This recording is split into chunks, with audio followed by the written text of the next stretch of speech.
All across the world, there are deranged people and lunatics that will follow you and be upset at you just for the strangest and most innocuous things. That gets turned up to 10,000% when you're on the internet. So today we're gonna find out what happens when some of the most deranged people in the world sign up for YouTube. The forgotten creeps of YouTube. Patrick Michonne. All right, let's see. Involves a disturbed stalker who used both Facebook and YouTube to harass a woman named Kristen Pratt. This man's I know everyone's gonna say the exact same thing, but I thought he was talking about the voice of Mario for a second. Stalking behavior would become so destructive that it would ultimately land him in prison. This is the story of Patrick Michonne. Patrick Michonne and his eventual victim, Kristen Pratt, first began interacting in 2008 after Kristen had responded to a random friend request sent by the man. At the time, Kristen was attending the University of Central Florida, and Patrick messaged her claiming that he had once taken a class together with her at college.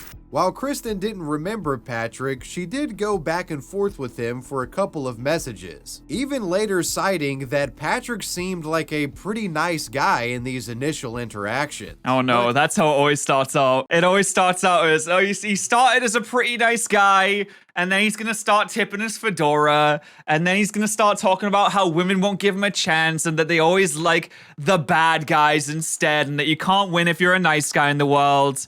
Oh dear. Messages began flooding in from Patrick. Email me today. Why are you? It's up to you now.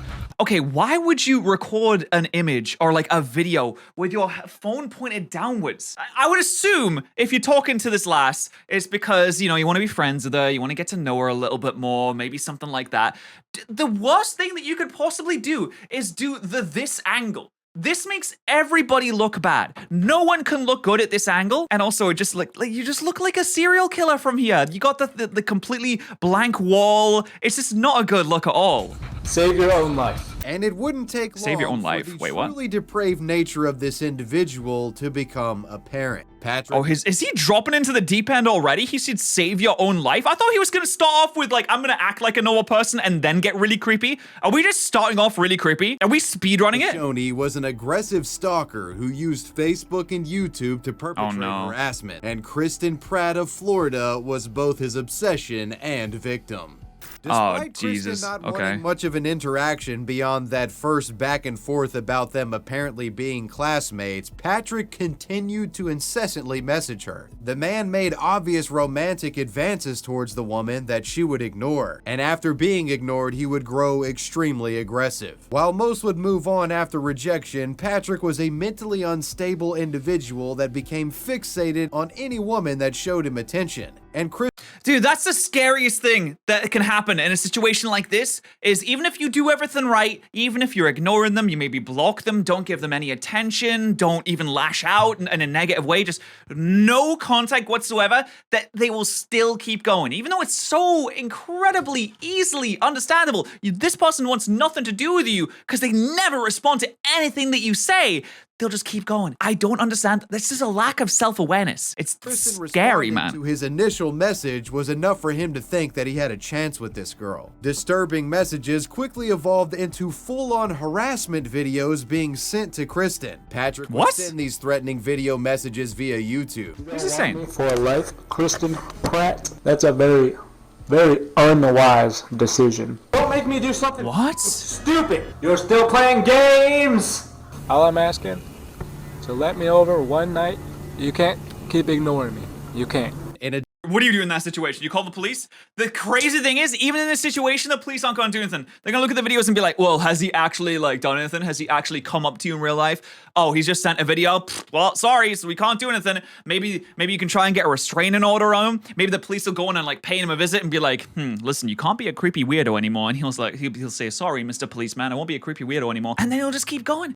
In this situation, like, what do you even do, right? In these videos, Patrick would incessantly call this woman, upwards of 20 times a day. Patrick had become obsessed with a delusional idea that he could perhaps win this woman over and they could move away and live on some remote piece of land and start a family together. He said, give me one day. What's he gonna do? Is he gonna perform like a love ritual or something? Is he gonna brew some kind of potion, slip it in a soup or something like that? How is this one night gonna be it? What is his master plan? He's gonna roll up with a PowerPoint presentation. Why you should love me. Number one, you have to. Together. When in all reality, Kristen hadn't reciprocated any messages with this guy outside of like the first 3 minutes of them talking back and forth on Facebook when he asked if they took a class together. And this stalking had gone on for months and eventually would evolve into over a year. Patrick would frequently get sexual in his harassment, making it clear that he wanted to see her naked, and once stated that if he saw her naked, it would help him stop thinking about death.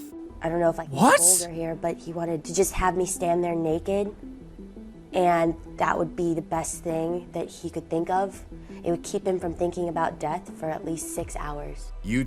What? He's timed out? I can't believe that he's got it down to a science. He's like, no. This sounds crazy, but if you stand there naked, 6 hours, like I get a full 6 hours, I'm feeling good. I'm thinking about sunshine, rainbows, sheep jumping over the rainbows. It's good. I'm thinking of pot of golds. I'm thinking of the good, happy, fun times. Only for 6 hours though. Then we have to reset it. It has to be on a 6 hour rolling basis. So we're gonna have to like get up in the middle of the night. It's just gonna be a whole thing, but don't worry, it's a really good idea. Trust me. Messages sent from Patrick at the time showcased the man's depravity. Sorry, Kristen, I've done too much. I try harder than the other guys. I want to tie your wrists together, strip you naked, secure your arms above your head, blindfold you. The man would even send veiled threats on Twitter. Quote, it's up to you now to save your life. I have no option. As these messages began escalating. No, dude, as soon as the save your life thing comes up, it's over. GG, you call the police. If they don't arrest him at that point, then there's no justice in this world. Are you kidding me? They see that. You got one option to save your life. Oh, it's a death threat. Take it seriously at that point. You have to. It's a death threat. Constant threats, she would reach out to authorities hoping someone could intervene in this matter. However, initially, police provided little assistance, stating that because Patrick hadn't gone after her physically or showed up to a workplace or residence, that he posed no imminent threat. Because he hasn't gone after you physically, sorry. It turns out that cyberbullying isn't actually real. Cyberstalking, the police have judged it and not real. Sorry, there's nothing we can do. No intervention from law enforcement, the cyber stalking intensified. As Patrick continued to send YouTube videos to Kristen in which he would describe his sick and twisted fantasies. Quit wasting my time. Look me in the eye and talk to me like a person. Anyone who stands in my way will be guilty of treason. And eventually his harassment would get treason against what? With the man crown showing up at her work. At one point, Patrick would videotape himself in front of Kristen's workplace and even briefly chased her car on camera, the woman not even realizing the person filming was Patrick. She would later be made aware of this that is so scary, man. He chased after the camera like a lost dog, like a dog that had been let off the leash. He just saw something fast moving and he went running after it. And in light of this disturbing breach of privacy, Kristen was finally able to get the attention of authorities and was granted an injunction by the courts against Patrick. This injunction essentially a restraining order commanding the man to stop contacting her. However, unsurprisingly, this threat of legal punishment didn't stop Patrick's unwanted advances. He fully ignored the court injunction. Patrick was convinced that being with Kristen was his fate, and he used this delusional belief to personally justify breaking the legal barriers that Kristen had tried to set up to avoid him. He refused to be ignored. What does he think is going to happen in a situation where he catches up to her, they have a confrontation, and what, he's going to smuggle, he's going to just put her in the bag, kidnap her, and then all of a sudden she'll love him? You're going to do some Stockholm syndrome? You're going to shove her in a locker and be like, okay, don't you see how good of a person I am? Don't you want to hang out with me now? Don't you want to spend time with me? And continued to show up to her work. I know he's insane, but escalated come on. Things further, showing up to her college campus as well. Kristen was so desperate to get away from Patrick that she would frequently change her appearance so as to not be recognized by him. Oh my God. As if nothing would stop it. That's crazy. That's terrifying. Catch a break. This break coming when a police officer caught Patrick stalking her red-handed. This officer stopped and searched Patrick after the man was behaving suspiciously. Let me guess. He's got zip ties, he's got rope of some kind, he's got chloroform, he's got all the things. He's got the full shebang ready to go. While searching Patrick's backpack, the officer was likely expecting to find some sort of paraphernalia or stolen goods, but instead he found pornography, condoms, and a video camcorder. Further inspection of this camcorder revealed some of the horrific stalking videos that Patrick had been creating and sending to Kristen. Please just listen to me and let me be nice. We need to talk face to face. The camera also contained newer unreleased videos that had been recorded outside of Kristen's workplace. These videos concerned the officer, who then looked up Patrick's name in state databases. When the officer searched Patrick's records, he discovered that the man had been served injunctions and had police reports associated with his name related to stalking Kristen. Good police officer. Actually went above and beyond to protect someone. Very good police officer. Very good moment. Good police moment. This officer was convinced that if something wasn't done immediately about Patrick's stalking behavior, he was going to hurt Kristen. So the policeman would present his findings to the state attorney, who would then work on getting a warrant for the man's arrest on account of his stalking behavior and violations of his previous injunctions. This man cannot take a normal picture. Patrick Mashoni, who was 24 years old at the time, was eventually arrested in 2011 for his harassment of Kristen Pratt. Nice. During Good. court, Yes. Kristen testified Good ending. against her harasser, confronting her cyber stalker face to face, testifying to the court that in her view, Patrick was an unrelenting psychopath who wouldn't stop unless he was locked up. I bet he thought in that situation when they're sitting in the court, he's like,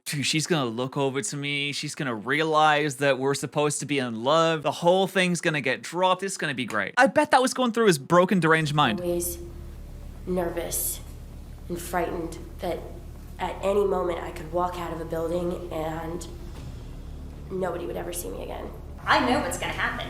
He will kill her. Patrick's defense argued that the man was overcome with mental illness during his stalking spree and blamed his act. During his stalking spree, I think it's like a little bit more extensive than just the stalking sprees, but dealing with the mental illness. On untreated psychiatric issues. Patrick himself would address the court and apologize for his behavior, claiming that he didn't remember making many of the disturbing communications issued to his victim.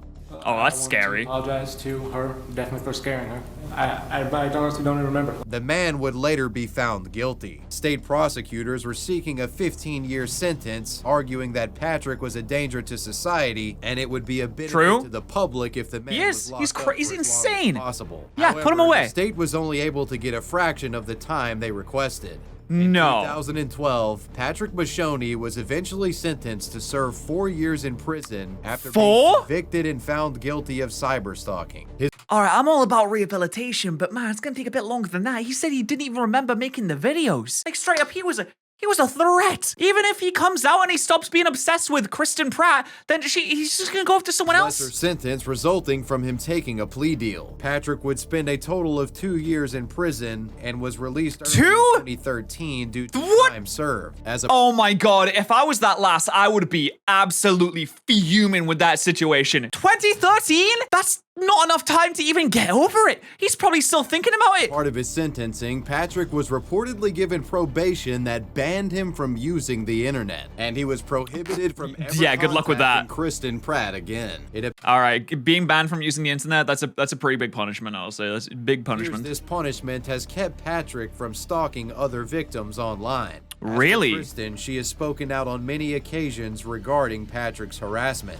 So is he actually not done anything wrong? To just how destructive online stalkers can be to one. I would be shocked if he hasn't stalked anyone since then. I would be absolutely... Maybe we just don't know about it yet. Of Patrick Mashoni. I don't think his story's over yet. I don't know. I feel like it's... I believe in people getting better, you know, atoning for the bad things that you've done in the past. I don't think it's over for him. Online true crime controversy involving a man who uploaded a disturbing video to YouTube. A video that led many to believe that the uploader was an at-large serial killer or kidnapper. Oh, good. Is the story of Mr. 112 Dirtbag. Mr. 112 Dirtbag? You might as well just made a YouTube account called Mr. I am going to do lots of serial killings because I think it's funny and awesome. Oh, dude, Jesus Christ, it's the Joker. All right. I think I've seen this movie before. No, this is someone role-playing as like an evil anime villain. He thinks he's like Frieza or something like that. To understand the story of Dirtbag, you must become familiarized with the disappearance of Maura Murray. Maura Murray was a 21-year-old University of Massachusetts nursing student from Hanson, Massachusetts. The peculiar circumstances leading to this young woman's disappearance begin on Saturday, February 7th of 2004. On this evening, Maura had borrowed her father's Toyota Corolla to attend a college party. At around 3:30 a.m., while on her way back from the party to the hotel her father, Fred Murray, was staying at, Maura lost control and struck a guardrail on Route 9 in Hadley, Massachusetts. While the vehicle was seriously damaged in the collision, fortunately, Maura was unharmed. The car would be towed, and Maura was given a ride back to her dorm at the university. Her father, Fred, who was in town visiting, unfortunately had to leave town the following day, and he tasked his daughter with handling the insurance documentation on the crashed vehicle. At 11:30 p.m. Sunday night, Fred called his daughter to remind her to obtain accident forms from the registry. Oh no, here we go. And they is it gonna be she's not gonna pick up and she's actually disappeared? Oh jeez. To talk again on Monday, so Fred she did pick up. Okay. Out the forms via phone. This phone call discussing insurance would be the last time Fred would speak to his daughter. What we know in regard to what Maura does next comes in the form of digital footprints and witness testimony. Just after midnight on Monday morning, Maura used MapQuest to look up directions to Burlington, Vermont, and attempted to rent a condominium in Bartlett, New Hampshire. After midnight? Why? Hold on, you're looking up you can't. You're going somewhere at midnight? Maybe she was just like looking up the directions so that she could go the next day. I would not be traveling anywhere after midnight. Nothing good has ever happened after 1 a.m. Leasers of this property refused to allow her to make any reservations. On the afternoon of February 9th, 2004, Maura had emailed her professors and work supervisor, writing that she was taking the week off under the ruse of there being a death in the family. She then packed toiletries, college textbooks, and birth control pills and drove off campus in her 1996 Saturn sedan. She would then stop by a local ATM and withdrew $280 and also purchased $40 worth of liquor at the local liquor store. Dude, I love how like in depth he is. He puts so much information to all these videos. I'm half expecting him to say, and then she turned around and tripped a little bit as she was walking out. The sun was precisely 17 degrees Celsius. As she walked back to her car, it took precisely 15 steps. Like you get a lot of information in these videos. At around 5 p.m., Maura would begin heading north on Interstate 91. And later that night, while making her mysterious exodus northward, she would get into yet another car accident. This accident occurred on a sharp turn on Route 112 in Haverhill, New Hampshire. The roadway was covered in snow. And that's just a unlucky weekend. Her vehicle had slid off the road. Her vehicle was smashed into a tree. Oh yeah, no, dude, when it's icy out there, I've never driven on icy roads. I don't want to ever touch that. Nope. If you hit the brakes and the wheels just say, no, we're going to continue moving, actually. I don't feel like stopping right now. It's nice and slippery. We're just going to do a little slip and slide. We're just going to keep going. Chris would notice the wreckage and got out to ask her if she needed any help. However, Maura reportedly declined help and assured that she was okay and had called roadside assistance to get her out of the mess. The motorist reportedly observed the woman not being injured or having any visible bleeding or anything like that and just kind of took her word on it. The Good Samaritan then returned to their vehicle and headed home, but later reported the accident to emergency services. That is a Good Samaritan right there, damn. Not only getting out of your car to help someone, but going and phoning emergency services after the fact. I feel like most people wouldn't do that. However, when law enforcement would eventually arrive at the scene, Maura was nowhere to be found. Upon searching the vehicle, they found the car to be completely totaled. Airbags were deployed, that thing's messed and up. A smashed case of wine was in the back seat. All of her belongings were also inside the car, except for her cell phone, a credit card, and a debit card. She left all the stuff in there. Searched the area of the crash site for Maura, but couldn't find any trace of her except for a rag that was believed to have been part of Maura's roadside emergency kit. That rag was curiously found stuffed into her vehicle's muffler pipe. Police would trace the vehicle back to Maura, and when questioning the family, they discovered the emails that Maura had made to her professors. And they confirmed with the family that there hadn't in fact been a death in the family, and she had made up this ruse for whatever reason. prison. So she makes up a ruse where there's a death in the family and then drives off, buys a little bit of liquor, don't know if she consumed any, ends up in a car crash, leaves her belongings, but takes the credit card and the debit cards, and there's a rag stuffed in the muffler. What is going on here? Was immediately considered a missing persons case, and authorities believed that Maura went missing on her own volition given the evidence that they had discovered with the emails and the apparent meticulous planning that went into her disappearing. And there were no apparent signs of foul play at hand. As weeks went by without Maura being found, her family began to speak out to the press. In a famous interview, Maura's father would go on to say that she might have been, quote, taken by a local dirtbag. The disappearance of Maura Murray is considered by some to be the first true crime mystery of the social media age. Oh no, that's when the Reddit detectives came out of the woodworks to try and figure things out. This is the old-timey version of like current TikTok detectives that figure things out by like pixels in the background of a video. They'll be like, oh, this person winked, which means that she's actually a murderer. As early true crime websites like Web Sleuths got their first big pop of visitors documenting Maura's disappearance. Many MySpace and Facebook accounts dedicated to solving the mystery were created as well, with the whole topic becoming a sort of viral online news event. But unfortunately, even the collective power of the internet couldn't crack this case. After years of searching to no avail, and her— Shocker, the 4chan detectives couldn't figure it out. I wonder why. Actually, this is weird to say. I think there has been some situations where 4chan detectives have actually been able to contribute and help people out in a situation like this. The majority of the time, though, they're not going to be doing much. Credit and debit cards never showing any signs of usage, the case was transferred to the New Hampshire Cold Case Division and was treated as a suspicious missing persons case and continued to be a complete mystery. Her disappearance made little sense, and many theories were thrown around in an effort to explain it. Some thought that Maura may have attempted to walk to her destination on foot, but got lost in the process. Bro, that's insane. Keep in mind, there was alcohol in the vehicle.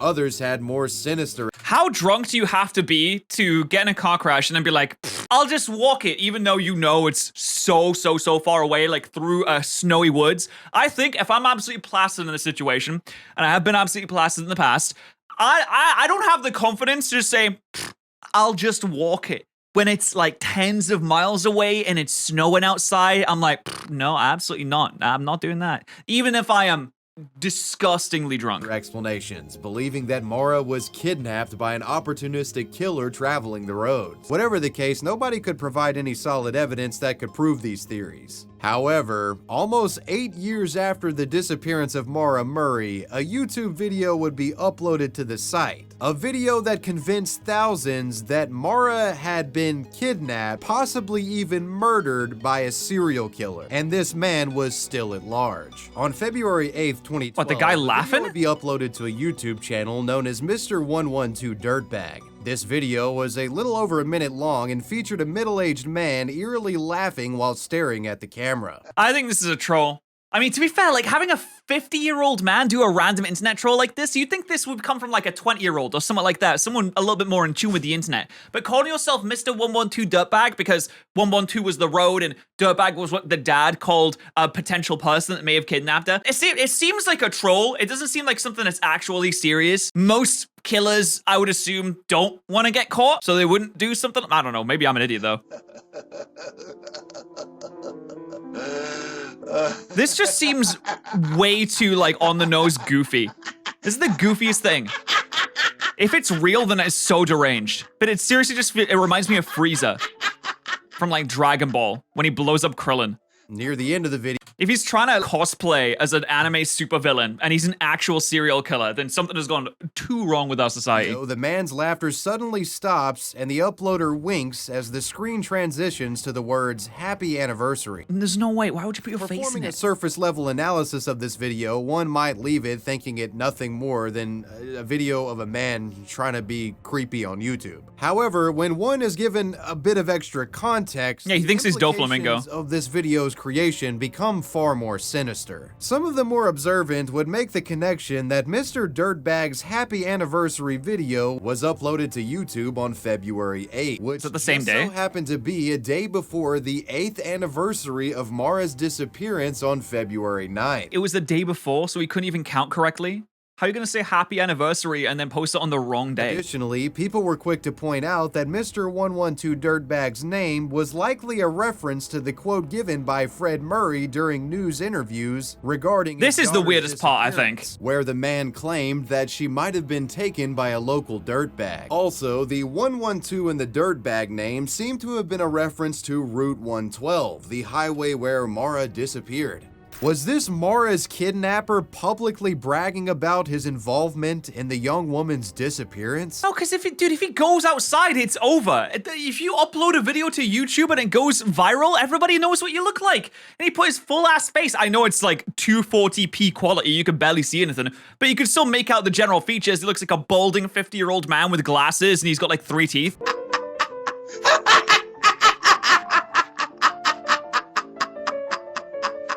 I will say, the brick backgrounds, this is a serial killer layer for sure. Just these bricks, something's going down here. Dirtbag's happy anniversary video wasn't on YouTube for long. It said that it was deleted by the uploader just about 24 hours after being public. However, James Renner, that's an weird. I don't like that. journalist, true crime enthusiast, and filmmaker, managed to archive videos found on Dirtbag's channel. And it turns out Dirtbag's video of him laughing hysterically wasn't the only concerning piece of content that seemingly was alluding to him being associated with the disappearance of Mara Murray. One such archived video was a piece of content uploaded by Dirtbag which was titled Mara Murray. This video featured a still image showcasing a ski pass ticket from the Bretton Woods Mountain Resort, which is located on Route 302 in Bretton Hills, New Hampshire, about an hour away from where Mara had vanished. The date on the ticket showcased in Dirtbag's video shows that the ticket was purchased on February 11th of 2004. Wait, that's days after. Mara had been reported missing. James Renner, who became one of the most prominent true crime figures to follow the Dirtbag stories, suspected that this man may be linked to the disappearance or even murder of Mara Murray. And this Wait, so he kidnapped an entire ass woman and then went skiing? Was that not enough excitement for the weekend? He was like, oh man,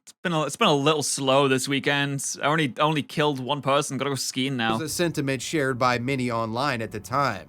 As online chatter surrounding Dirtbag grew to a roar, the man would continue to upload more bizarrely cryptic videos, one of which featured the grotesque visage of a man's face next to a set of numbers and a shape that vaguely resembled the letter Z. Those who felt that Dirtbag was responsible for Mara's disappearance argued that this image resembled the map of the Bretton Woods ski resort and was a cipher of sorts which, when solved, would reveal the location of Mara's body. That's the worst cipher I've ever seen in my life. That's a reach. If they figure this out from that, I will be stunned at the intellect of these researchers and investigators. Would also post videos that seemingly didn't have anything to do with Mara. Look, they just posted a false picture. Piano. But then following these videos, he would upload something that contained imagery like this, that only fueled further speculation into him being a killer or kidnapper of sorts. Well, if nothing else, he's definitely insane, right? We can all agree to that. I'm leaning more into he's probably the murderer. And since he's so insane, he's making stuff like this, I'm no longer shocked that he's putting his entire ass face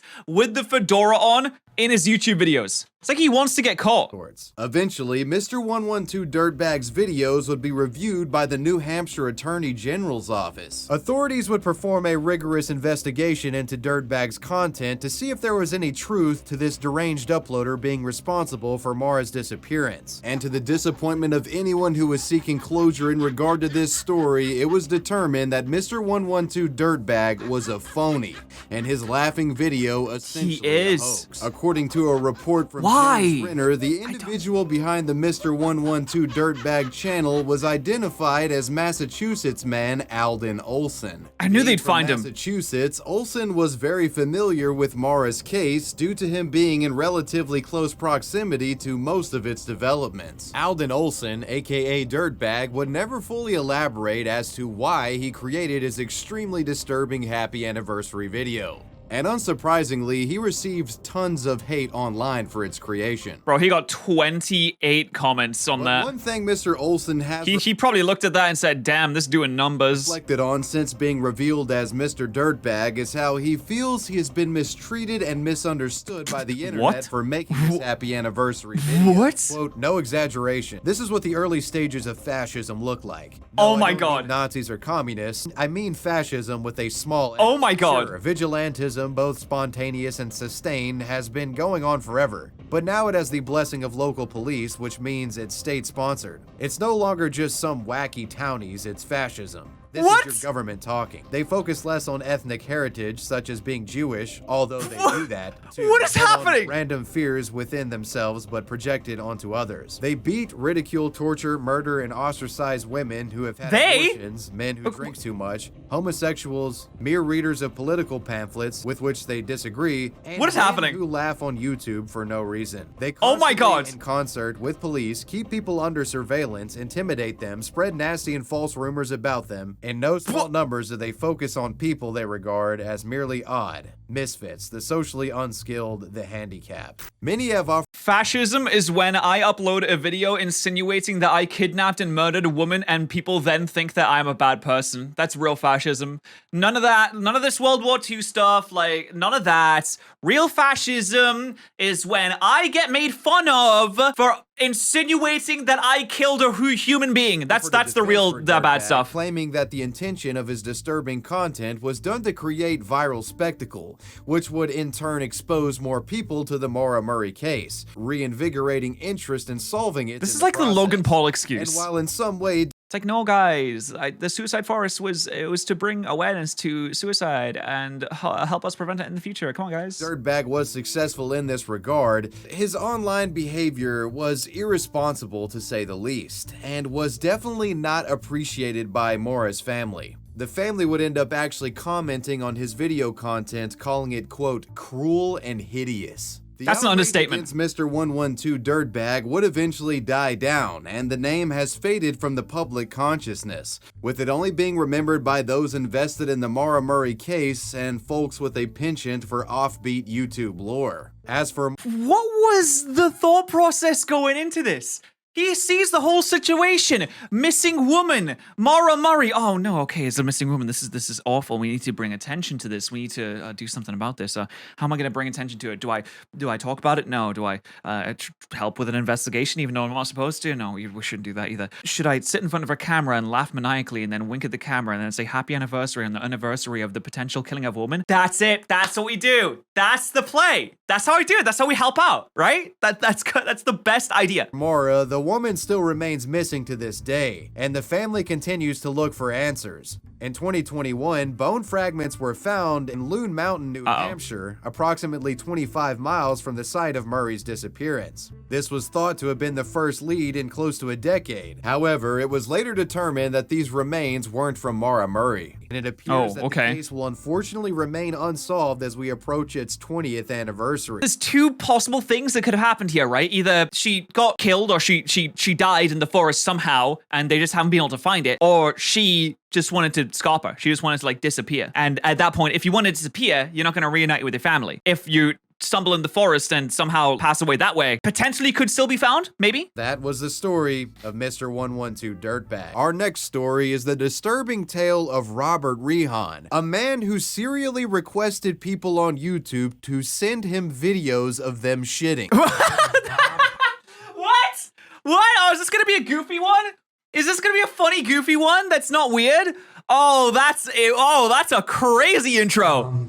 I have viewed your explosive diarrhea video in McDonald's. Just curious to know where that was at. The story begins back in Oh my God, he wants to know where it's at so he can go and sniff the toilet seat 100%. He's like, yes, can I know the location of such a fine spectacle? This content creation that you have created is of incredible high quality, and I just want to bask in the glory of it for a second. Just let me know which McDonald's and potentially which stall as well. Just want to make sure that I'm 100% accurate. Why is the dog's face blurred in this? The golden retriever, not blurred. Why are you blurring a dog's face? Robert Rehan, or Bob, was a 52-year-old man who worked at a Detroit, Michigan school for those with special needs. Curiously, Bob actually suffered from a disability of his own, and he was completely blind in both eyes, apparently having to be guided by a seeing eye dog when traversing. He's blind? Public. But it's not Bob's IRL day-to-day activities that we're interested in discussing. It's his online behavior that got him into this video. Using his personal computer, Bob facilitated the use of voice commands and a text-to-speech software called Windows Eyes to surf the web, with the man watching and listening to videos which contained sounds that he found interesting. Bob was said to have been a fan of aviation and weather videos in particular, thanks to the dynamic sounds that come along. Aviation and weather, and oh, it's the dynamic sounds? Oh my god, he just likes the sound of a good shit. He's super into it. Along with those two fields, jet engines and thunderstorms respectively. Thus far, I've painted Bob out as being a relatively wholesome individual, just a blind guy that liked to go on YouTube and listen to cool sounds. But there's a certain type of video that Bob liked to listen to that I've omitted up until now, and his proclivity for this dirty audio content might change the way you think about the guy. See, Bob liked to get on YouTube and listen to videos of people taking shits. How is there there's no way there's videos of that on YouTube. I'm not gonna search it because I don't want that in my history. I also don't want to see it either. But there's no way there's videos like that on YouTube. How do you even title that? Me taking an absolute dunker at a McDonald's? Me going hog wild on a Burger King toilet? Like, this is not something that is big, surely. I know mukbang is a bit weird. ASMR is something completely different. Why couldn't you just be into ASMR? Why didn't you just go into twitch.com, you know, log on to Amaranth's channel and just enjoy some ASMR from there? You get this video response. Don't kink shame him? Yeah, sorry, you're right. And gave the description of his I would love to talk to him and hear from him. In fact, I would like to get some more videos of him taking a Some might even say the man had an obsession with this poopy content. I'm blind, and I just like this for fun. It's just a fun thing, and trying to find a friend on YouTube here that would understand and would be willing to share whenever he's got to take a dump. See, in the early days of YouTube, many would film themselves. This is so ridiculous, but I don't think there's nothing wrong with that, right? He seems to be pretty nice. I don't think he's not stalked anyone so far. Not like the other person who was insinuating that they'd murdered a person. Not like the person before that who relentlessly stalked a woman. This is just a guy that likes to enjoy a certain type of sound, and he's being pretty nice about it so far. Let's see how the story unfolds. Blowing up a public restroom or record their friend taking a dump as some sort of prank or something like that. For reasons unclear, Bob habitually trawled through this grotesque corner of YouTube and intently listened to the gaseous content produced by the butts of these video makers. Why? Why are there video makers like this? Share his opinions on these videos using YouTube's video response system, which would show his replies directly under the original content itself. Wow, video responses. Now that is a throwback. Back in the day, you used to be able to just, instead of making a comment, you could make a video reply to a video. And there were these really popular reply girls that would make a response to every single video. It was like the OG version of reacting, where you just make a comment that was a video and you could click on it, you could watch the video that way. And there was reply girls and they blew up because they replied to like every single video, but they wouldn't really add much substance or content. Like a lot of reactors, not me though, I had so much substance and content to this. But they would do it, and they took that feature away, I think in like 2014, probably 2013, 2012 maybe, when they removed the 5-star feature and they replaced it with the like and dislike feature. But this needs to be huge. It's like a trip down memory lane for me. I love this. Using the YouTube channel bRehan1957, Bob started making his opinions known publicly. One of the first instances of him doing so was in a response to a video titled "Explosive Diarrhea in the McDonald's Bathroom." There's no way. I didn't know this kind of video was allowed. Is this still up? I do not want to search this. This was Bob's excited response to this piece of content. I have viewed your explosive diarrhea video in McDonald's. I would love more videos. Just curious to know what gave you the like that and what prompted you to do a dump video. I enjoyed it, and it would have been interesting for you to describe what was in the toilet after you went, but... Oh Nothing my weird god. here. This is, I want to throw up. This is so disgusting, but I literally can't stop learning about this thing. I've never heard of anything like this before in my life. He reviewed it like it was a 5-star restaurant. How you sit down, you review the experience, the sights, the sounds, the flavors, the tastes. It's a diarrhea in McDonald's. This is mind-blowing to me. It's just a fun thing, right, Bob? I like this as just kind of a fun thing. Throughout the summer of 2009, Bob would continue shamelessly uploading shit video responses to his channel. He treated poop reviews as if it was some sort of massive genre of content and that no one would look at what he was doing strange. This is just a man that knows what he likes, and he's not ashamed to say to the world, I enjoy this type of content. I think that so far, while it may be strange and it may not be up my alley, this is fine so Some far. might even say he was a shit connoisseur. I really like your video. He really is. Speaking of poo, the audio quality is just really superb. I'm blind. Also, it is very important to say that they mentioned he had some kind of like special needs thing, right? Or that he works at a school for special needs. I think he had some kind of like disability. Maybe it was just him being blind. But if there's anything more than that, we need to take that into account too. Just make sure that we're taking that into account. I kind of liked hearing you take a shit in the toilet.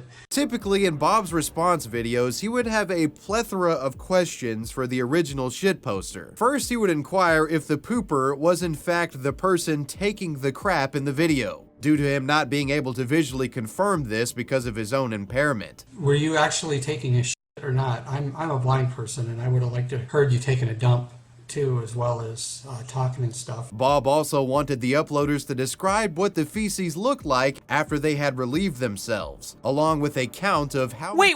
Okay, he's been blind his entire life, right? So if someone describes what it looks like, how do you describe what something looks like to a blind person? It's like describing color to a blind person. I can't say what red is. You can say that red is like hot, but if you're going to describe the leftover remnants of a toilet explosion, how do you describe that? You could say brown, but how do you describe brown to a blind person? Don't know how that works. How many turds were in the toilet bowl. I enjoyed it, and it would have been interesting for you to describe what was in the I can't believe there's so many videos of this. This is ridiculous. Videos. This Bob just goes would also on. suggest to the creators of these poop videos that they turn their camcorders on as soon as they entered the bathroom so that he could hear them put the toilet seat down and so that he could hear them unbuckle their belts. And I would have liked to have heard... May, I think you gotta pay for this kind of content. This is the kind of stuff that you need to pay to be made for you. This is why people subscribe to OnlyFans, because they want specific, curated, custom content just for them.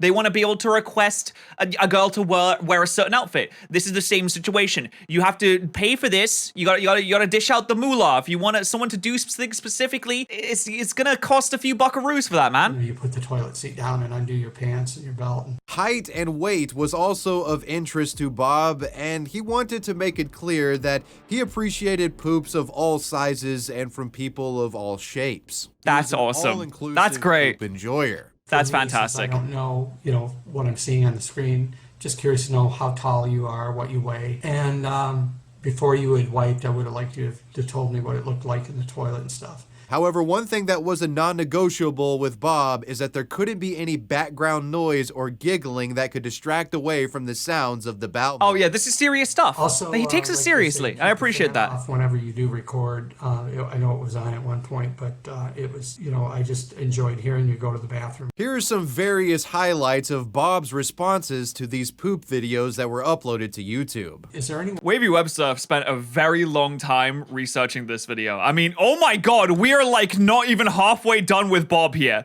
Bob goes on for another like 10 minutes. way you Okay. upload whenever you have to record it from the beginning of the process? Surely there's got to be like a twist to this Walk into video. the bathroom till the time, leave the recorder on till the time that you're done and you're flushing the toilet. You could describe to me what's in the toilet and stuff like that. I like hearing loose ones, solid ones. Okay, yeah, I'm gonna be. I get it at this point. Yeah, Sure. Maybe I did. different He's still going. as well. It'd be nice He's if you still could do going. that. Dude, I'm skipping in the video because I'm like, okay, we get it at this point. He's just going and okay, we're back to the guy. Taking a Oh my Perhaps god. self-aware enough to realize that his requests often came across as creepy, Bob would frequently insert a phrase into his videos that was, I guess, an attempt from him to sort of tell viewers that, hey, this isn't a weird sexual thing. He would always say, no, what? This is Scott just a fun thing. It's just for humor. It's just... No, this isn't a weird sexual thing is exactly what you tell people if it is definitely a weird sexual thing. fun. It's just a fun thing for me. I enjoy that. Bob was so invested in these sure, Bob. videos uploaded to YouTube, he would often make the mistake of sending the uploaders of these videos his phone number and email address so that he could hopefully get in contact with them to give them specific instructions on what they should do in videos. And this resulted in his personal contact information being plastered everywhere online. And spreading his number was a decision that would come back to haunt him later in the story. Anyways, it's said that Bob was quite intrusive in regard to trying to get in contact with poop video uploaders. How have I never heard of this story before? I feel like this should be all over the internet, especially in the early days of YouTube. This feels like it should be like lolcow levels. Take, for example, the unwanted reverence shown to a poop video uploader known as Zigzag Zippy 05. Zigzag Zippy once uploaded a video titled My Dump of the Day. Bob would consider this video the gold standard of poop videos and often cited it in his video responses as an example that other poop uploaders should copy. If you go to My Dump of the Day, if you put in the search box on YouTube, My Dump of the Day, I had to take a poop, Zigzag Zippy 05 did those. That's kind of a good Are we doing research now? How I like the videos. Bob was such a fan We're doing research now? videos that he managed. It's the Breath of the Wilders of poop videos. This is the BioShock of poop videos. It is the Saving Private Ryan. It is the Shawshank Redemption. If you watch this video, it will change your life and you will want to emulate it in every single way that you can. Managed to track down the uploader's personal MySpace account and attempted to follow the guy. Freaked out by this, Zippy blocked Bob. This block resulted in Bob discussing the block in a public YouTube video where he calls out Zippy for it. In this video, he assured Zigzag, who he refers to as Jeremy, that this again was all in good fun and stated that he was disappointed that he had been blocked on MySpace. This is getting weird now. This is Bob. Like Okay, sorry. I say this is getting weird now. This has been weird, but you know, I've not been judgmental up until this point. This is gonna get a little stranger. I want to have fun, and I have expressed particular interest in your videos or poop videos, whatever you want to call them. It's all in fun. I like poop humor. Why is his room so dark? How is he so perfectly lit, but the rest of the room is completely black? I don't even know how you make lighting like this. Even if you sit in front of a laptop with a bright screen, some more of the room should be lit up behind you. How is it so pitch black? Somehow or other you took things the wrong way and you... Is he giving off aura like a Super Saiyan? Blocked me out of your MySpace page, which I'm disappointed in, because after all, you do say on there that everyone takes a poop, which is true, and we're both guys, and you know, I just happen to enjoy hearing you take a dump. In fact, I tell other people. And again, unprompted, gives out his phone number and email address. I appreciate that. You can reach me at home 73. Oh my god. And unfortunately, things... Oh, this is what happens when you allow old people onto the internet, especially in 2005. They have no idea what they're doing. They think they're talking to one guy. They have no idea who's on the other end. They're like, you can just reach me, guys. This is a terrible idea. After the pushiness with Zigzag. He just self-doxed. Eventually stumbled across a poop video created in 2006. This video was made by an individual who was allegedly in 8th grade at the time of it being created. Oh no. Oh no. No, that's not good. YouTube name Sopatron. The B. Rehan 1957 account would send a plethora of creepy messages to this uploader. I don't know if you realize how much that shit you took is appreciated. I bet you felt better afterwards. This is to an 8th. What is 8th grade? So I'm British. I don't know what grades are exactly. Okay, 8th grade is allegedly 13 to 14 years old. It sounded like you dropped a few good-sized turds. Call me at home. Want to talk? No. Please call me. What grade are you in now? Stop and very it. glad that you had no shame about having to It's a natural thing we all have to do. Okay, well, this is someone that works at a special needs school, isn't it? Do you think he, like, camps out like in a Fortnite bush in the toilets and that? I just happen to enjoy hearing someone do it. You were respected for it. Call me at home, please. Stop Have it. some good ideas and suggestions. You can call me anytime you feel the urge to crap. You can even send me a video to my email. It would be greatly appreciated by someone who's blind and can't hear. Call me, please. Am blind. I am blind and like hearing it. I like it. Call me. When Sopatron Dude, he keeps going so much. Is he trying to use the fact that he's blind as like a guilt trip to get him to call him? Like, oh man, this guy's blind. I should like do a little bit of good Samaritan. Gotta do my good deed for the day and shit on a phone for him. Respond to Bob's request, the man would upload a video directly asking him for poop content. This was Bob's video in response to Sopatron's I poop video. I really like this video.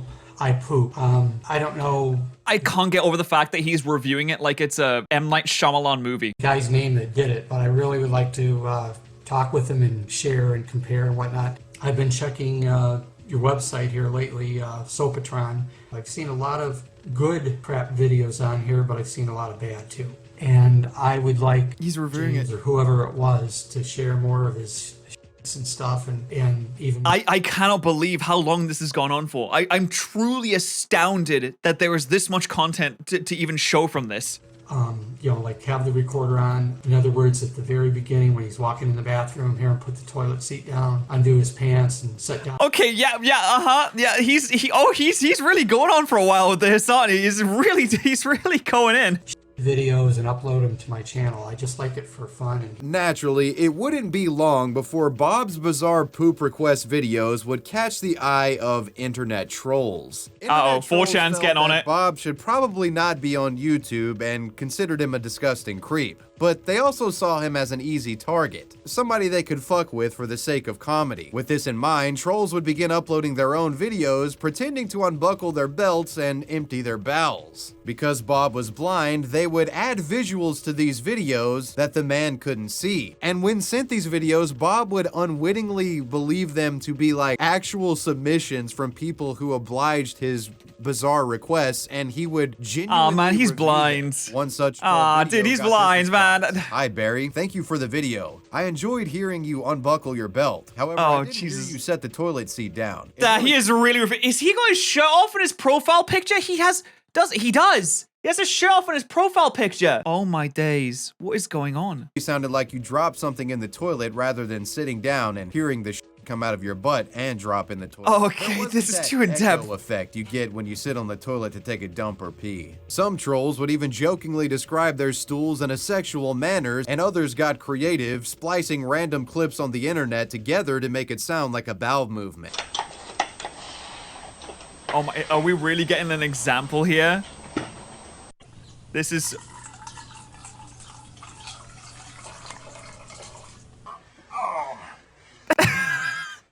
Wrestling sounds.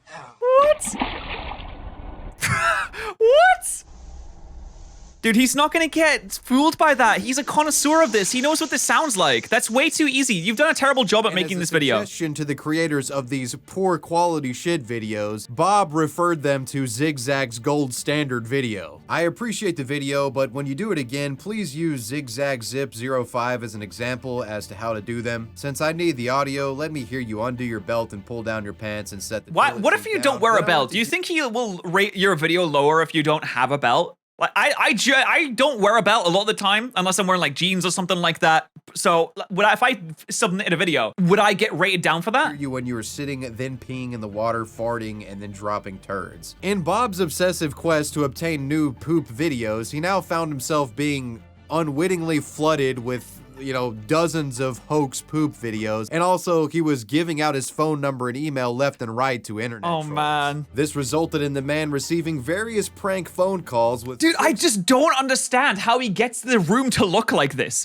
I've never seen a room look like this before. Eventually, the man would realize that many of the poop videos that had been sent to him in recent months were all hoaxes, and he had become a YouTube pariah. In light of this discovery, became a lol cow. and constant prank calling, Bob would attempt to scrub his poop review activity from the internet, deleting all of his videos in a desperate effort to escape the trolling. Around the time, he sent the following message to a viewer detailing his explanation for the removals. Hi, Drew. I will My poop of the day 1.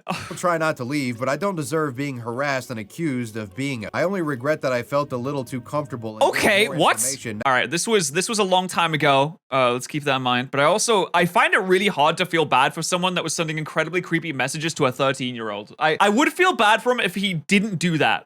Everything else has been like, whatever. It's been a little bit of a weird thing. But the things that send the messages to the 13-year-olds, I can't let that one slide. Not knowing that it was getting to the individuals doing the videos and that these assholes get it and try using it in a way to wreck my life. In fact, there's one person who somehow got my videos after I deleted them and has put them up on his site. I have told him politely that what he has done is wrong and that he wouldn't appreciate it if it were done to him. I hope he takes it down. I feel like crying. All I want is a friend to try to understand and have fun with, and who will share letting me hear him taking in the toilet. Oh my god!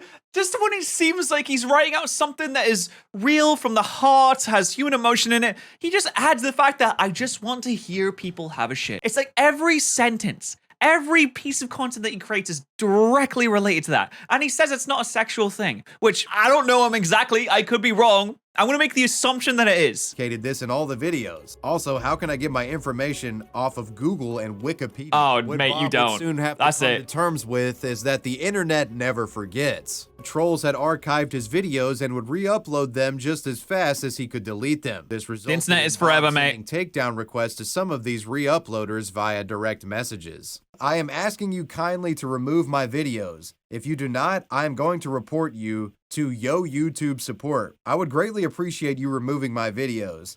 I was just trying to have fun and am being picked on for certain reasons. One of which me being blind. I am asking you politely, how would you like someone doing the same thing to you? I'm pretty sure that you would not. I am being accused of being gay, of which I am not. I do not judge others. Please do not prejudice me. I love how that's the thing that he needs to bring up. Like, people are saying that I'm gay, which I'm totally not. Let's disregard the creepy things I said to the 13-year-old. Everyone thinks that that's fine, but I'm not gay, though. I don't harass people, and I expect the same in return. If you refuse to comply, I will do whatever is necessary to see that you are dealt with appropriately. I will have others check your site to make sure that you have removed them. That is sick and downright dirty to do to someone. Well, I thought he would like something that was downright dirty. Needless to say, the re-uploaders ignored Bob's request, and the grotesque poop review videos remain up to this day. Bob would toil with these internet trolls for some time, but around late 2009, the man's channel would suddenly deactivate. And Bob hasn't been seen online in any shape or form since this deactivation. What we need to remember is the messages sent to the 13-year-old and the fact that he also works at a school for special needs kids. Those two things cannot go together. That's the worst thing about this. Like, the poop stuff it's a little goofy, it's a little weird, it's a little wacky, it's a little out there. But those two things, that's what we need to remember. I just woke up. This is this is my first video of the day. Oh, I am sorry. Well, you know. He's essentially disappeared from the internet. Considering the often aggressive pursuance shown by Bob towards shit video creators, perhaps it's for the better that he was stopped before things got worse. I'm just worried about what he did outside of the internet. Soft bullying from trolls actually proved to be a good thing. But that was the story of Bob Rehan, the YouTube poop review connoisseur. I can safely say I have never heard anything like that in my entire life. And now we have the Happy Scientist. This is the Anthony Fantano of poop, yeah. YouTube is home to many channels who create content dedicated to the education of children. Our next story involves one of YouTube's earliest creators, who unfortunately was outed as a predator of those in the very age group that he targeted with his content. This is the story of Robert. Why? That happens so much. What is it with YouTube creators and that happening? Krampf, the Happy Scientist. Born in 1956, John Robert Krampf developed a fascination with science at a young age. Like many children, Robert was first enthralled with dinosaurs and paleontology, his interest in the extinct creatures being piqued after his parents took him to see the 1960s cult classic Dinosaur. Robert's love for science blossomed as he grew, involving the young man becoming knowledgeable about chemistry, biology, and meteorology early in his life. Supported by his family in his pursuit of scientific ventures, Robert was eventually enrolled in college and studied at the University of Tennessee, where he would pursue a degree in geology. After graduating, Robert hit the road and became a sort of traveling educator. During this time, the man developed showmanship skills and an act that became popular. The act essentially involving him showcasing various scientific theories and phenomena in a spectacular and performative way not all too different from that of a magician. The only difference being that cool. Robert didn't deal in the arcane, he was actually performing interesting scientific phenomena and showing theories in action to people. He was a master of edutainment, if you will. Edutainment. I become involved in the process. I control things. In this case, I can control time span, so I can give that rock a little nudge. Let's go! Rock time, baby. Damn, it is going. Wait, how'd he get down there? Whoa, whoa, whoa. Did he teleport? How'd he get down there?